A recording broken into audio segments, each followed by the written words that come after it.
Hello, and welcome to the second and final episode of the fall season of the Public Health Insider Series.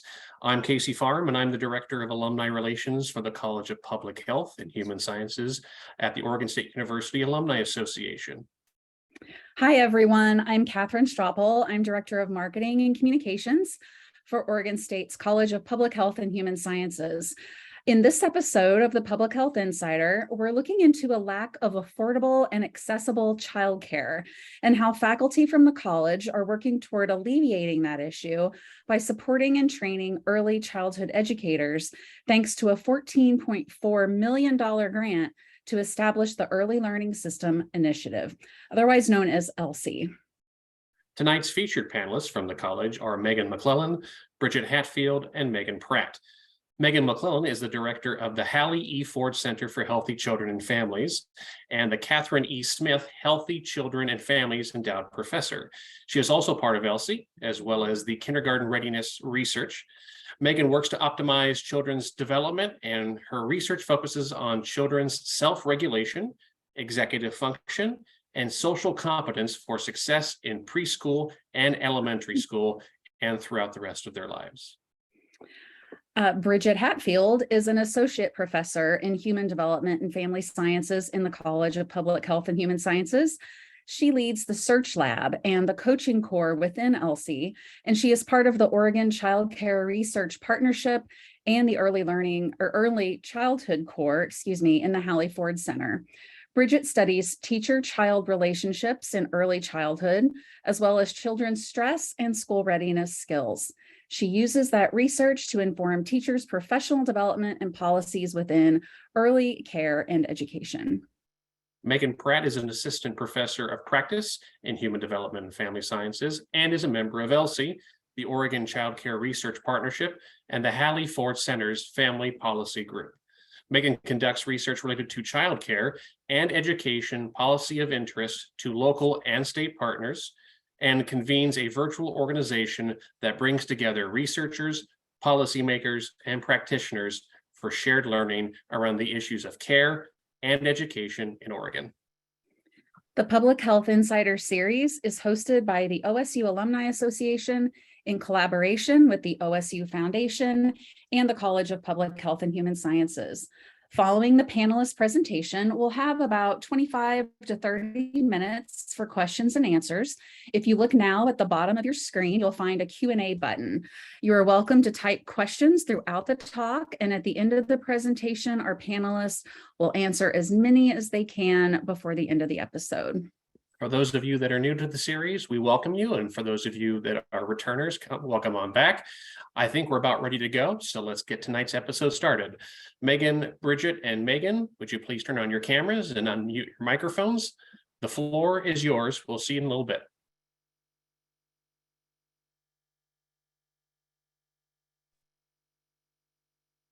Hi. So my name is Megan Pratt. I am starting us off here tonight with the first setup. And what I'm here today to talk about is kind of setting the stage around what the challenges are around family supply, as well as the workforce realities here in Oregon. Next slide. So families really struggle to find childcare and education options to meet their needs. In our work here at in the partnership, we've looked at how much regulated supply or license programs exist for the number of children in our population. And we know that there's about 5 children for every child care slot. So this is a mismatch compared to what we know about Oregon families with young children, is that 2/3 of families have all parents working. And so what's available doesn't match up. And childcare is especially scarce in different communities. Rural communities have a particularly low amount of childcare available. Same with infants and toddlers. If anyone knows someone that has an infant or toddler or is expecting, and they're trying to find care, you learn that really quickly. How hard it is to find available care. And also when we look in the research around communities that have a large number of low income households or lower wage working folks, that's also a place where you see less care available.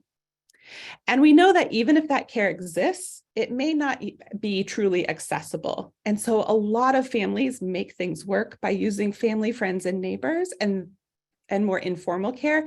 That type of care really plays a really important role in our state as well. So on the next slide,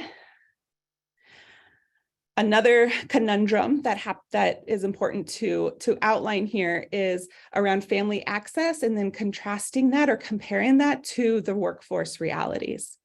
So when we look across the state at the prices that childcare programs in the state charge families, the median annual price of toddler care in a center is just under $16,000 a year. You can compare this to public tuition at a college, a university. It outweighs that. It often also outpaces is more expensive than mortgages or people's rents. At the same time, median hourly center teacher wages, so the folks working in those toddler classrooms, make wages that range on average between about $13 and $18 an hour, which works out to about $24,000 to $37,000 a year. And this includes at the higher end folks with bachelor's degrees and higher education levels as well. And so this is a real conundrum. And when people ask why is there this mismatch, a lot of it has to do with the fact that childcare is largely covered by a private market. Parents are paying for childcare out of pocket, and very little of the system is funded through public investment. So sometimes K-12 schools are used as an example of where public investments are providing some additional revenue to the workforce and supporting the workforce. So the reality is, although $16,000 a year is going to a center, about 80% of that is going straight to a provider's wages. So programs are running on very slim margins and sometimes deficits. And so it's a real challenge. And this challenge became really clear during COVID when a lot of folks had to take their children out of care or programs had to close, and that revenue source was no longer there, and they're trying to figure out how to keep people employed. Next slide, please. A little more about the workforce. So a lot of the workforce in Oregon is doing the work and is very committed and dedicated to doing this work despite the wages that are characteristic of this type of work in childcare and education, especially for that 0 to 5, as well as school age before and after school care. As of about 2019, the last numbers we have from the state, there were just around 24,000 people who were in the workforce, so working in a center or a licensed home program. The average age of this workforce is about 37. About 94% identify as female or as women. It's important too that this workforce is more racially and ethnically diverse than Oregon adults.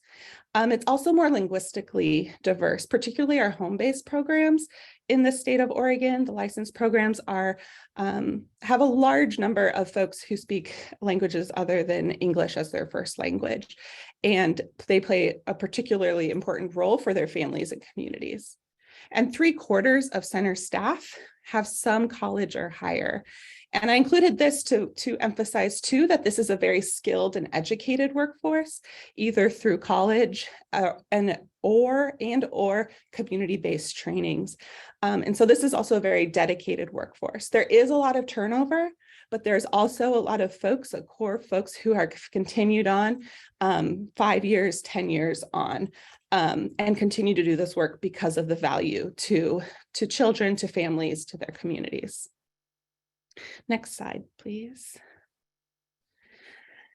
And so the final piece I want to add in here is around what the state of Oregon and other states are working on around the role of how can the state and how can we look at how to support the childcare system.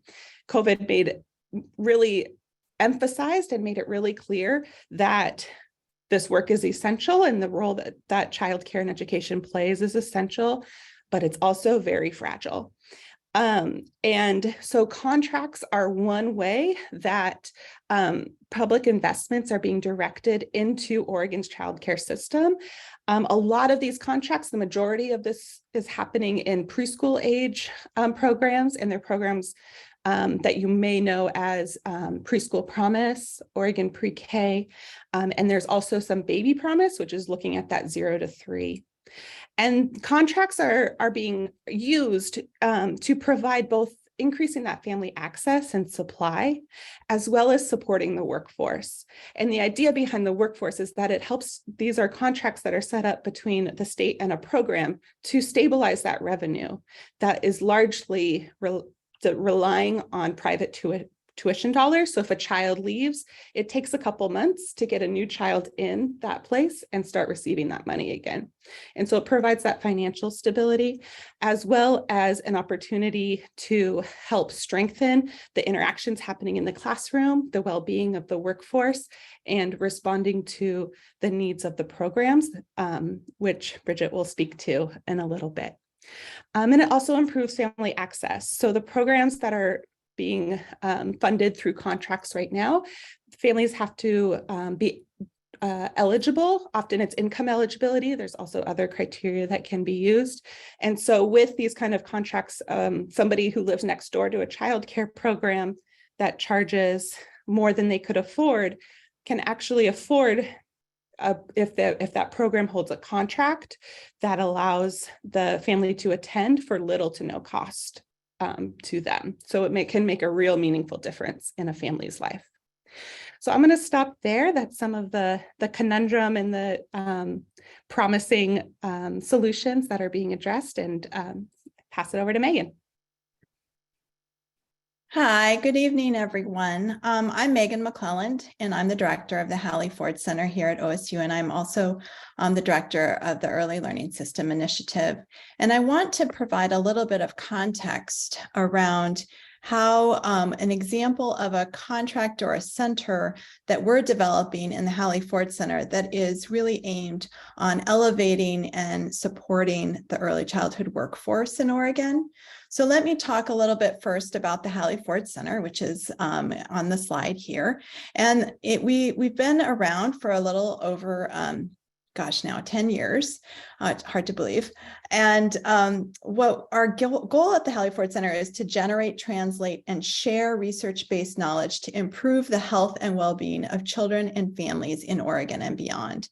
And we have 4 research areas. I'll quickly say we have healthy development in early childhood, youth and young adults, healthy eating and active living, and parenting and family life. And what's been really great and so rewarding in the center is how we take and do really strong research, very interdisciplinary research, and then we figure out how to translate that knowledge into action. And so we do this through a number of different strategies. We have some programs like the Being Physically Active Today and the Family Policy Group. We have center trainings that we had to put on hold during COVID, but we've been able to do the whole child training institutes. We have the Oregon Parenting Education Collaborative, which is statewide supporting parent educators and parenting education in Oregon. And then we have different lectures and seminars. And I want to highlight the centers that we're developing within the Hallie Ford Center. We have a Children's Environmental Health Center called Aspire.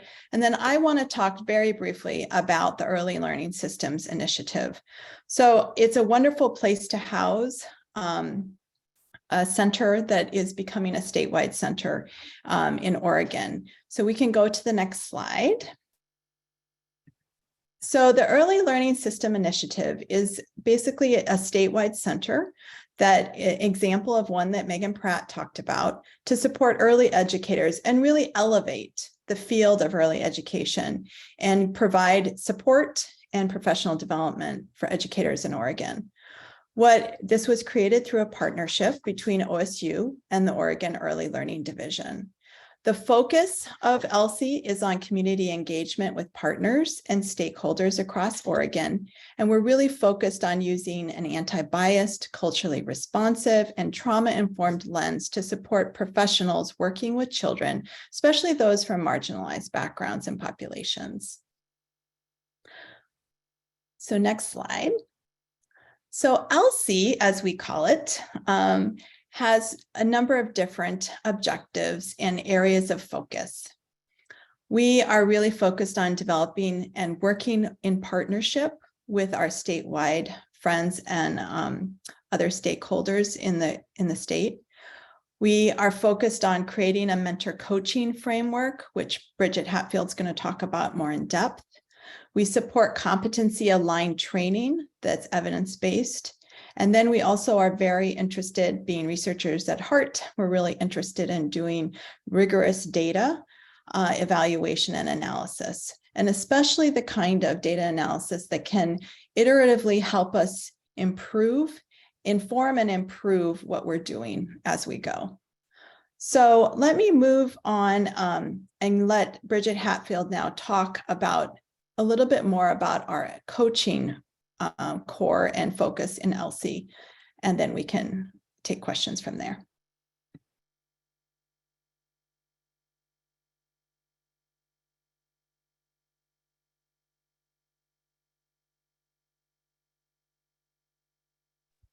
Sorry, it's apparently impossible to unmute yourself and also stop sharing the screen.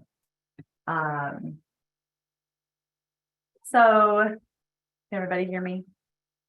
Yeah, you have to share your screen, I think, again.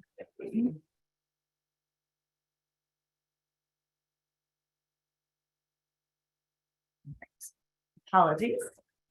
So like Megan said, I'm Bridget Hatfield, and I'm going to talk to you today about the work that our team has been doing with the ELSI coaching core. Within the coaching core, we have two primary initiatives that we're working on. And it's all to support coaches who are working with early educators who are in state-funded programs. So those contracts that Megan Pratt was talking about. One of the initiatives is to develop a mentor coaching framework. So we house 4 mentor coaches who work to mentor and support the coaches in the field who are then working to coach and support those early educators. So we have established a mentor coaching framework and activities that our mentor coaches and team engage in. And then we also, which I'll talk a little bit more about, have developed coaching competencies for Oregon and our coaches working within the state. So I'm going to talk more about what is coaching, what it looks like, why it's important for early educators, and again, a little bit more about the coaching competencies and pathways in Oregon now, at least working on that, to become a coach. So, as many of us are post-COVID, particularly in the early childhood field, what we see is that our early educators, our teachers are feeling burnout, they're feeling stressed, they're feeling under-resourced, and also given some multiple factors like Megan Pratt mentioned earlier, such as relatively low wages, particularly for those with a bachelor's degree. We know from research that many factors exacerbate teacher stress. Children's misbehavior in the classroom, lack of support from the director or other teachers, low wages, among other things.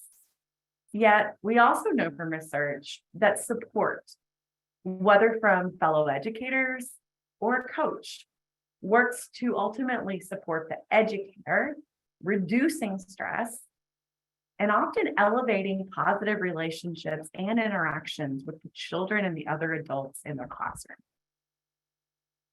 Given all of this, and given the stress of the population that we're working with, we really want to be sure at ELSI that what we're adding with coaching is a resource and helps teachers feel supported and heard, ultimately improving their teaching practice. We know from decades of research that coaching is one form of professional development that is job embedded. Teachers can do it in the moment as part of their daily activities. This isn't extra. And it's focused on the individual, their own goals and their own practices. Other coaching and consultation programs have found to relieve teacher stress. And these types of individualized supports that are offered with coaching can help teachers feel supported and heard, overall improving their emotional health, and again, those relationships and interactions in the classroom. Ultimately, coaching in early care and education, particularly practice-based coaching, which I'll talk about next, shows to positively impact and change positively teaching practices.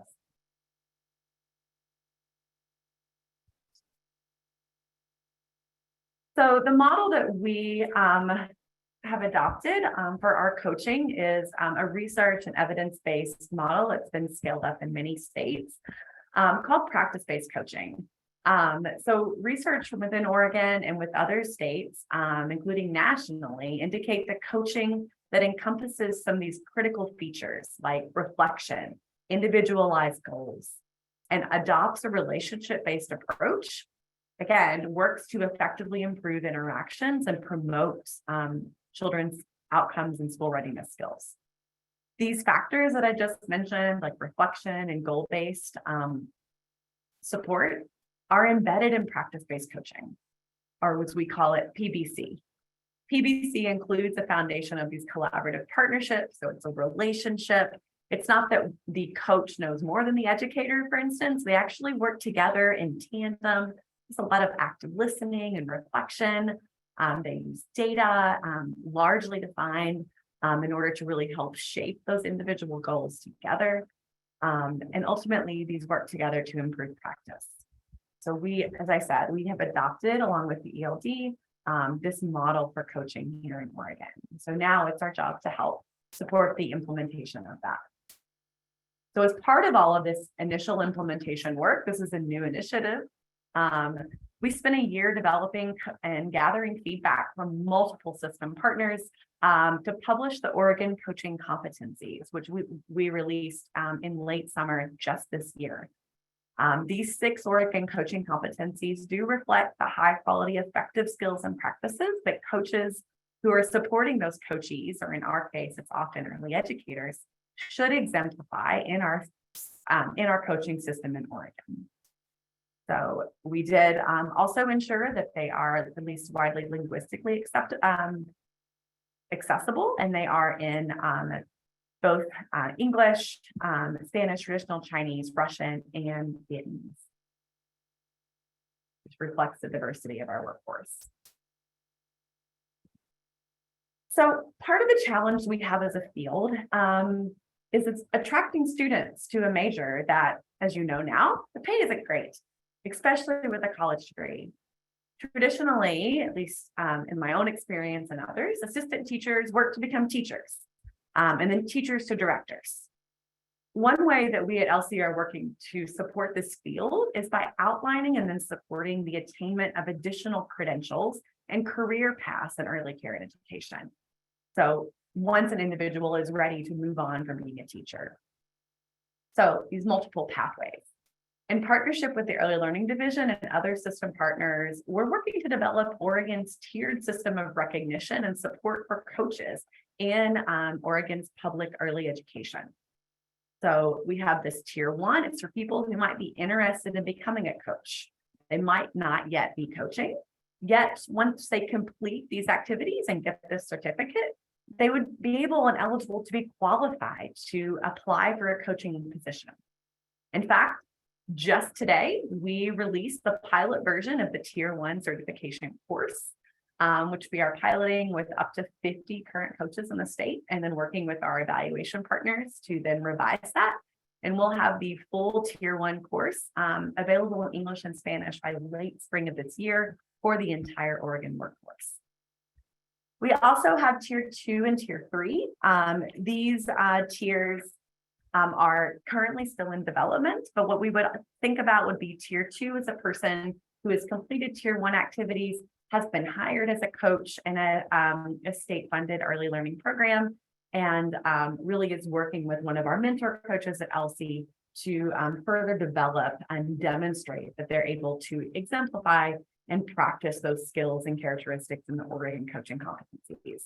And then again, that tier 3 would be a person who is working to be a mentor coach, has really worked through tiers 1 and 2, and is able to mentor others and train others. And again, those are in development, so stay tuned. Ultimately, the work that we do at ELSI is not alone. The things that we do have, as Megan, both Megan and Megan mentioned, we partner with many people across the state. We have an incredible team of people who work to actually make this magical work happen across our cores at ELSI. And we have, as Megan Pratt mentioned, a dedicated, diverse group of educators, as well as children and families in Oregon. And we truly are honored to get to work in tandem to support them. I think, Casey and Catherine, that's all we have. Thank you, Megan and Bridget, really appreciate it. You know, the kind of first question I have came from our registration period. And it was something that, you know, Megan Pratt, I saw during your presentation, there was about, was it 24,000 plus as far as the workforce was concerned. And this individual asked that staffing a major problem affecting the lack of availability of childcare? And if so, how is this being addressed? And 24,000 seems like a lot, but perhaps it is very much not. Yes, and there's been an increase in the stress that childcare programs are facing. There's, like many other sectors, there is an employment crisis. There's not enough people to fill jobs. And nationally, there's been research coming out saying other sectors have been able to bounce back, and childcare is one of those that's lagging behind. Often I hear when I talk to people locally, they say, yeah, I can't hire people because I cannot meet and match the wages that they can get working in retail or working in fast food or working in other sectors. And so, yeah, it is a significant issue. So in addition to, does the program have the space for children? It's also, does the program have the stable workforce to keep a stable classroom? And I know many people personally, as well as across the state, and that are struggling with that right now. So there's another question that came in during registration, which is probably on the minds of all parents. I know it was certainly was a big issue for me when I had little ones and needed care. Can you give us any insights and recommendations for families seeking care? The person asked, particularly in rural regions of Oregon. Anybody can jump in on that one. We have a resource slide. Should we put that up now? And I mean, maybe it would be helpful, Bridget and Megan and I, we could just show that and maybe walk through just as some examples for how families, it is at crisis levels. I feel like we really need to support this field and this sector. Do you want to talk about what a CCR&R is? I knew as a parent, it wasn't that long ago, my kids were this age, and I have to tell you, as someone in the field, I was like, wait, what is that? Megan, do you want to explain that one first? Sure. Yeah, so childcare resource and referral is a set of organizations, and it's a program that works and they're regionally located. So every region, if you go to this website, every region has their own CCR&R, and they have much better names than R&R. And what they do, and there's also a phone number 211. What they do is provide resources to childcare providers And in particular, the 211 works on providing access or sharing where childcare does exist. Additionally, the early learning hubs in different regions also work on this. But I'll say in response to the question of how to find childcare, even with these things in place, a lot of it, and nationally we know, as well as here in Oregon, it's a lot of it's word of mouth. And also being open to centers if you're someone who's typically looking at home-based care, and also if you're and looking at home-based care if you're someone that's used to thinking about centers as childcare. I think getting opening that can open up additional options. And in rural areas too, we can't pretend, or we can, but we shouldn't pretend that our family, friends, and neighbors, grandma, they are doing that work, and they should be acknowledged in doing that, and often fill those gaps and do a good job. I like that they're doing a good job. That's really important. The next question comes from, kind of the live chat, and I know no one here is a wizard or a witch and can see that into the future and has their crystal ball. So I'll try to frame this in such a way that maybe it has an opportunity to talk about if we go this way or we go that way, in the sense that this person wants to know, what will childcare accessibility look like in the next 1 to 5 years, better or worse? And it seems like with most things, it could get better or it could get worse depending on certain variables. So, Megan, Bridget, I don't know if you want to kind of tackle that, or maybe start to talk about starting small, or really just in Oregon, or even from what you're seeing in and around the Corvallis and Benton County. Better or worse, I'm sure it can go either way. Where do you see it going and why? Or maybe how ELSI can really help play a hand in that?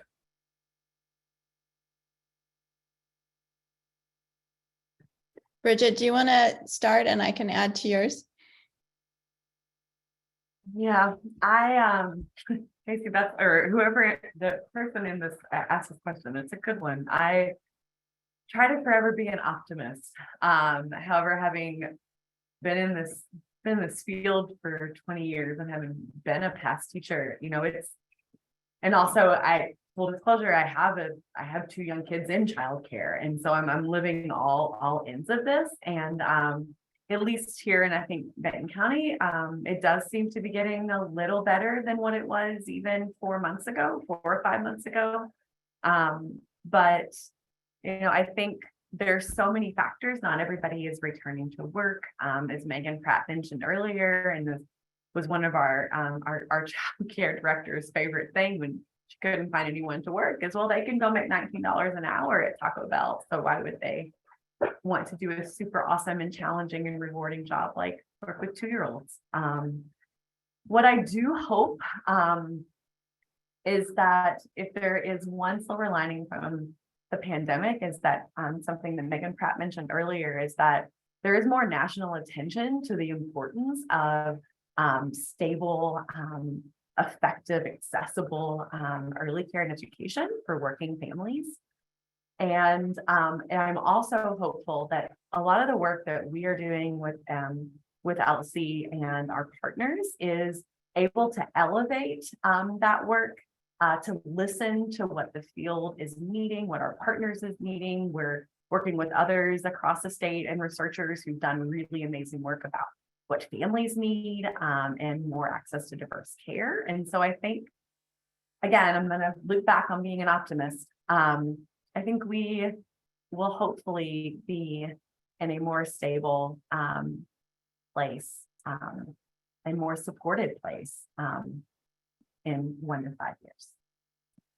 And just to add to Bridget's great comments, I think that's the goal of something like ELSI, right? Is to make connections and to develop a statewide center where our goal is to really better support and elevate, the field of early childhood the early childhood educators and provide a more stable system for families so that they can get access to high quality early education.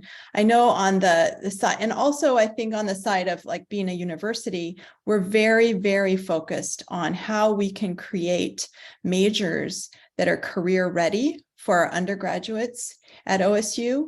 And I think that that is really important on many levels, because it's going to do a lot to elevate the workforce in Oregon in early childcare. And I also want to say something that, the attention it's getting at the national level, I think more than ever, this area, this field, this situation and crisis in early childcare is getting attention because it has direct impact on the economic development of our state and of our country. And if we cannot provide a better, more stable system to support families as they are needing to go to work, as they are wanting to go to work, and how their children need to get high quality and consistent early education, we really need this. It's absolutely vital for the economic development of the state and in our country. So I feel really hopeful because we're making significant improvements, and I think the state is making a significant commitment to providing a really strong and stable foundation in this area. Sorry, I went on. You can tell I'm getting on my soapbox a little bit, but that's why we're so excited about this. No, I appreciate it.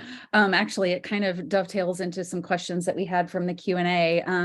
Someone just asked where the state is in regards to publicly supported and funded early childcare. And also, kind of a twofer to add to it, does the Hallie Ford Center play a role in shaping policy? I would say informing, perhaps, but also how you sort of help inform state agencies and leaders around these issues. And I know you've got a lot of work in that area. I can jump in and start and answer pieces of that, and then help with other pieces.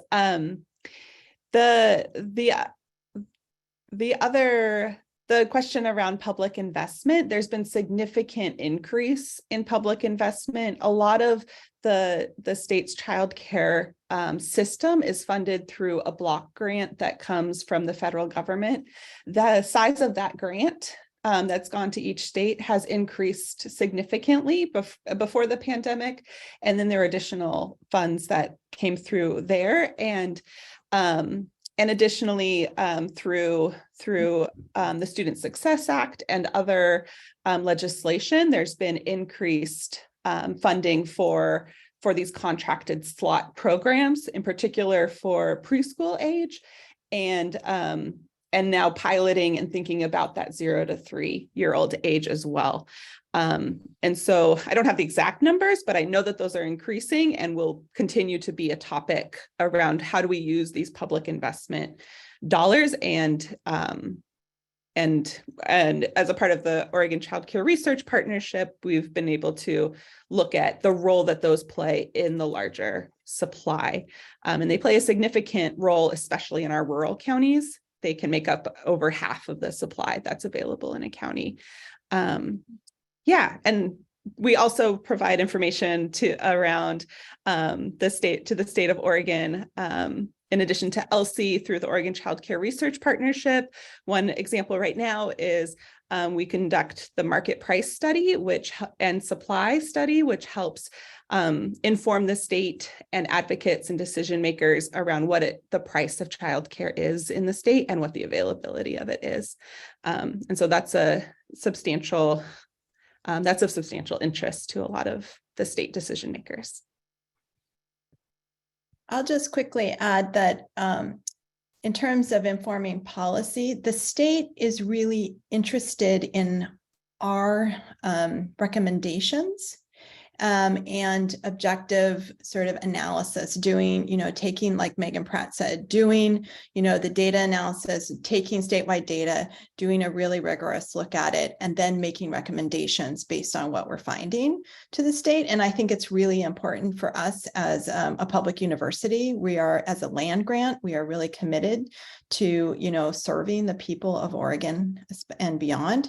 And so I think this is one way that we're able to do that. We also sit on various state and national panels that can really inform policy and the work that we do. We have real strengths in this area at OSU in the early learning sector and the early learning field. And so I think that is all that incredible expertise has really been important to help support the work that we're doing. Bridget, did you want to say anything else about that?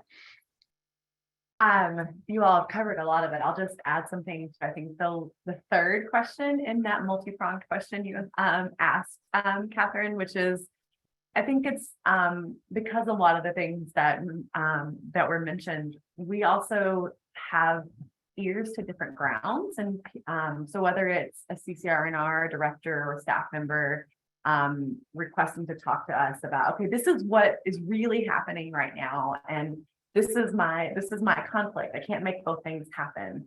Or whether it's a director telling us something, or an OPK, having a meeting across collaboration, and they're saying different pieces about needs. What we're then able to do, I think, which is really cool, is to sort of take that into consideration, figure out what sort of supports might we be able to offer, and then also elevate that to our partners at the ELD, who often are not surprised that we are saying certain things. But there's also just more pipelines, and so that we are able to support and be responsive and share in such a way that can actually influence changes in policy, which is really exciting.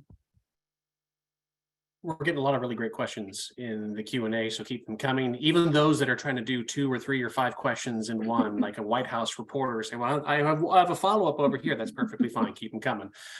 We've been talking about ELSI a little bit. Question coming from the chat. How was ELSI designed? Were parents and caregivers involved? Who was involved? How'd that really come about? $14.4 million grant. Pretty impressive. Love to see that. Love to hear you brag on ELSI a little bit. Well, thankfully, we have this incredible team of experts in this area, and we all came together. And I feel really, really fortunate to work in such a collaborative group of real experts nationally and at the state level. And together, we really collaboratively came up with, how we could build something that would be done really in collaboration with partners across the state. And Megan Pratt has incredible partnerships. We all do. I think that's another reason we have such strengths in this area. We all work in various aspects of this field in Oregon and beyond. And so we all came together and harnessed these areas of expertise. And then we went out and we partnered, and we got a lot of stakeholder engagement. And these guys can also add to this, but lots of interviews, lots of conversations with different groups of people, stakeholder interviews and focus groups. We wanted to be really sensitive to not replicating and duplicating what others have already done, because this is like, oh, this is the third time someone has come and talked to me about these things. So we were really trying to be careful in how we collected information, but to really go out across the state, because this center is really built based on the people in the communities and what they need, and especially those from marginalized backgrounds or populations. And so we need to listen. We need to listen to them, what they need. We need to listen to what the gaps are. We need to listen to our partners in the state and other centers across the state, because they've been doing this work for a lot longer than us. And I think we came to the table sort of with this idea of, we really need to work together to make this go. So I'll let the others add to that, but I thought that was a really exciting way that we did it. It's really rewarding to me.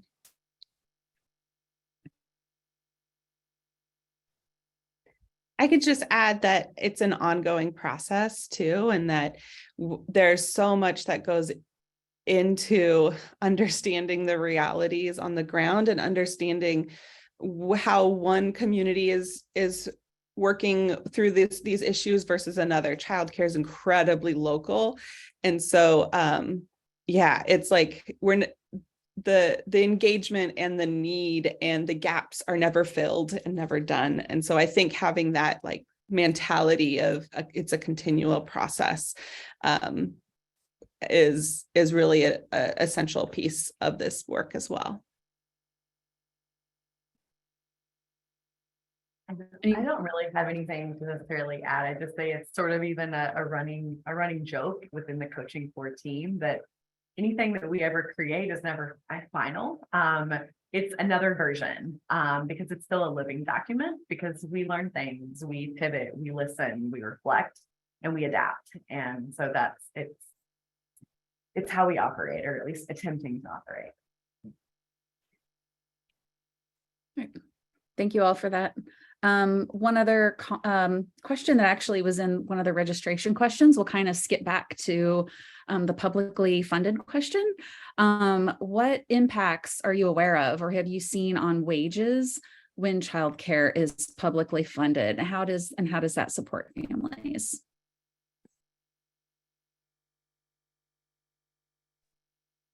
I feel like I wish I had good numbers to share with you. I will share that one of the reasons that the state has looked at doing contracts is because they can start to subsidize wages and get them up. I know there's a goal of pay parity with kindergarten teachers and with elementary school teachers. And there's still a gap there, and there's problem solving around how do we do this. That's underway, but it does increase wages. And we do know that publicly funded programs, many of them are run out of K-12 schools. And when that happens, often the wages are higher because they're using the K-12 school pay scales.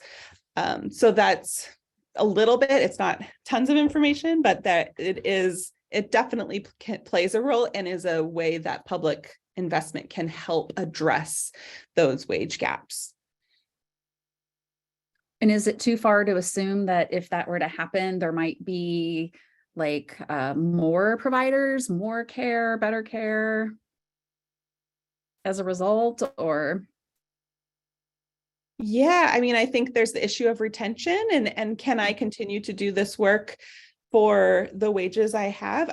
I'm a former child care provider. I did infant and toddler care, and I did look at the option of continuing to care for babies versus go to grad school and make more going to school than that. And like, so I think there is definitely that. And there's also, because the system is growing, so the state's creating a Department of Early Learning and Care, there's also more jobs directly working with children as well as indirectly, and career pathways where folks can continue working in the field.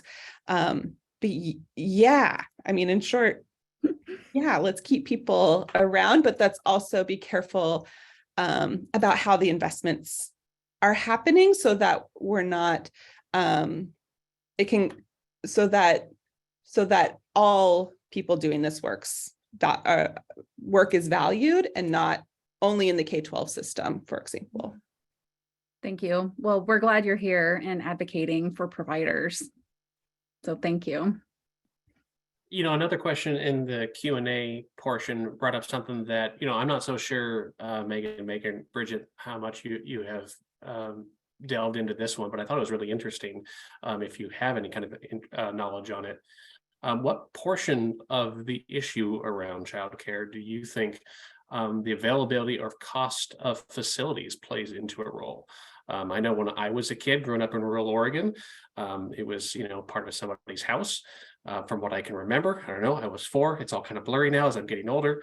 But what part does that really play? And how much does that limit the ability to either start something or maintain something, or even be able to run something efficiently? Megan Pratt, do you want to start? Sure. I want to be like, look at this research I have, but I don't. But what I can say is talk to any of your local childcare resource and referrals, look up who they are. They can tell you that yes, facilities are a significant issue. Many people do run programs out of their homes. To be approved by licensing, there's certain things that need to be set up. A building needs to have certain things. That's not the right way to say it, but number of exits, they need to have a certain amount of square footage. And so that does become an issue and is something that I've heard a lot of local communities working on around donating space, around subsidizing. So a lot of churches will subsidize, and it's often a lower rate. And so, yeah, so facilities are a significant issue, whether that facility is a home or a center or otherwise. And there is a cost involved in getting a building equipped for care and education. Can I add a crazy example of this? Just the variability. I mean, it's striking to me, the variability in these facilities and what's available for kids. And we're working on one of our research studies with a number of childcare centers. And one of our graduate students was going out there to work in the center, and the center was in it part of a DMV. It was like the next door in the DMV. Like there's a building, and they were like, we're at the DMV. And they said, oh yeah, the preschools, just go down that hall. That's where the preschool is.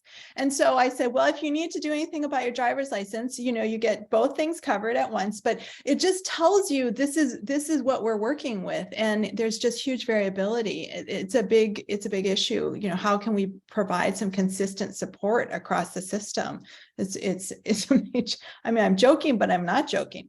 There seems to be a natural alliance there about patients between going to the DMV and patients and caregiving. So perhaps there was some sort of symbiosis there. Bridget, I know you had something else you wanted to add. Yeah, oddly enough, it was again, and so how much we all work together. I agree with Megan. This is a great question. We don't have a lot of great research on that. I also have, the two anecdotal stories. One is how one of our large childcare programs here in Corvallis had to close because they couldn't afford to fix their floor, and they couldn't find money for it. And with a supplemental grant that we have with Oregon Department of Ed within ELSI, they also that works on inclusion and working to establish childcare programs that are accessible to all. What we also know from that grant is that one county that's participating in this initiative was like, okay, well, our goal is to actually find a place and build one because we don't have one. And luckily that the funds are able to pay for that, but it is a huge challenge. And the issue around licensing for homes, I work a lot with home-based providers historically, and a lot of them won't become licensed and then aren't then eligible for these sort of contracted slots and other things because they don't want to put a sink. They don't want to pay money to have a contractor come in and put a sink in or put a door in, or they don't meet the square footage. And so there are a lot of challenges to face. Casey, do we have time for one more question? I think we got time for two more. So let's two more. Okay, well, I have a twofer, me. So I'll try. This is really for Bridget, I think. We had a couple questions about coaching. Sort of what is it and how do you receive coaching certification and what's that time frame look like? So I'll start with the easy part, which is coaching certification and what that time frame looks like. Great question. We, again, hope to have results from our pilot that just got released today for Tier 1. We hope to have results from that in February, and then we'll turn around and make revisions. And Tier 1 certification will be available to all of those in Oregon by late spring. Ask me in a few more months about official release of Tier 2. I would imagine it would be sometime. We are currently developing that and we'll begin piloting it this year. So let's just say spring 2024-ish. we might be able to have a program in place. And then tier 3, I have a colleague in Texas who is doing similar work at the state level, and she's like saying that's like a 5-year sort of plan to get to a system that can support tier 3. So stay tuned. But coaching, I think it's one of the favorite things about the work that I've done historically within research and with teachers is that coaching isn't scary. Coaching isn't something that should cause stress. And when we think about the practice-based coaching model, it could be, hey, I want to work on the kids' language skills in my classroom. And so the coach and educator work together and they're like, okay, you know what? Let's work on open-ended questions. And so they come up with some strategies, they read some resources, they learn more about what does that look like. They might plan some activities. One of my favorite tricks is I'm going to write some open-ended questions in the book that I'm going to read during story time. And then what happens is the coach comes in, does a focused observation. So they're really looking for those practices that really facilitate open-ended questions that the coach and the coachee have been working on. They do a quick observation. There might be some modeling or other strategies that happen during that visit. And then they meet and debrief. They reflect. How do you think that went? Well, I saw this. I thought this went really well. They give some supportive and very specific constructive feedback. And so it's really this model that's often seen in intentional teaching, that know, see, do, plan, and reflect. That's really what practice-based coaching also looks like in the moment. So. Awesome. Thank you. We're running short on time, but I want to get this one in really quickly before we come to some final thoughts. How does this work get shared with our state legislators?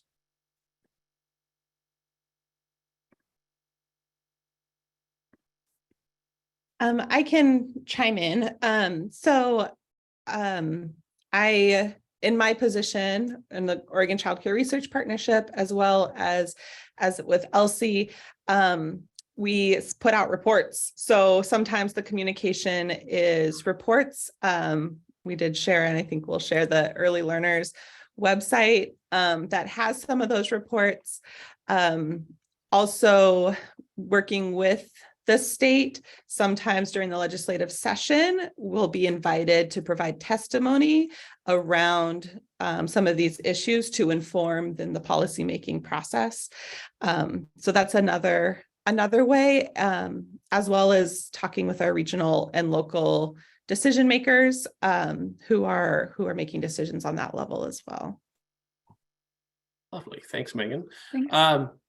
The last thing we want to do before we get out of here is something that's really important for the Public Health Insider series, and that is action items or next steps. Megan, Bridget, is there, last 30 seconds from each of you, is there anything that you want to share with our audience about how they can get involved or where they can find some more resources? I know we had a resource slide up earlier and they can go back and watch the recording, and there's lots of great ways to do that, to go back into this episode. But any last things that you want to make sure that you leave our audience with tonight? If you know a teacher, thank them a lot. That's my action item. I love it. I agree. They are just doing tremendous work. And I think also encourage people to go into the field because we're working really hard to elevate it and better support it in ways that can really create career-ready options for our students and professionals out there in the field. So I think that's another thing, and support the work and the policies at a state level, because this is also strengthening the system. That's what is going to provide more stable system and consistent high quality education for young kids. Great. Well said. I think we're out of time, correct, Casey? Wrap it up. So sadly, we are out of time. It's been a really great discussion. I do want to give a big thank you and shout out to Megan, Bridget, and Megan for the great conversation on the lack of affordable and accessible childcare and what you're doing to help close that gap. I also want to thank our outstanding audience for all the great questions that we had tonight. So thanks everyone. If you want to learn more about the work that's being done by the Early Learning System Initiative, or otherwise known as ELSI, you can go to the college website, health.oregonstate.edu, and then just do /ELSI, ELSI. So Casey and I will return with the Public Health Insider series in the winter with our next episode, which will be Tuesday, February 7th.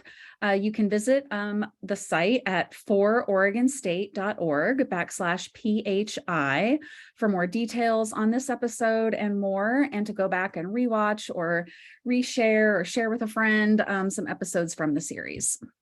Lastly, each attendee will receive an email from me tomorrow that will include items like more ways for you to connect with Oregon State, as well as a brief survey about tonight's event.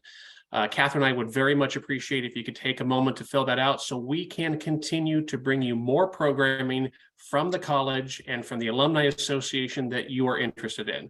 We look forward to hosting each of you again for the next episode again in the series on February 7th. Until then, have a happy holidays and a wonderful evening. Thank you. Thanks. Bye.